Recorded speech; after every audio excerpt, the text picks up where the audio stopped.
சூப்பராக அருமையாக எடுத்தாச்சு. இப்போ பிச்சு பார்ப்போம். அவ்வளோ டேஸ்ட்டாக இருக்குங்க. 5 விசில் விட்டு எடுத்துக்கிறோம்.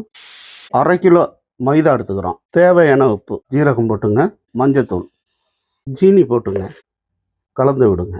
கொஞ்சம் கொஞ்சமாக தண்ணியை ஊற்றிங்க. கொஞ்சம் கொஞ்சமாக ஊற்றி பிசைஞ்சிக்கங்க. கொஞ்சமாக ஆயில் தேய்ச்சிக்கிறோம், தடவி விட்டுங்க.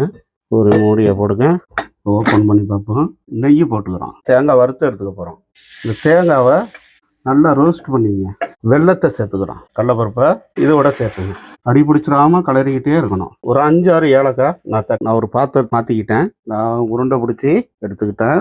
10 உருண்டை பூரணம் தென்றாக எடுத்துட்டு பூரணத்தை இப்படி உள்ளே வச்சு இதுலேயும் எடுத்து மூடி விடுங்க. தேய்ச்சி எடுத்துங்க. அப்படியே எடுத்து போதும். இதையும் எடுத்துக்கிறோம். அழகா பூரி மாதிரி வருது. போலி ஸ்வீட்டை நீங்களும் செஞ்சு சாப்பிட்டு பாருங்கள். டேஸ்ட்டு வேறு லெவலுங்க.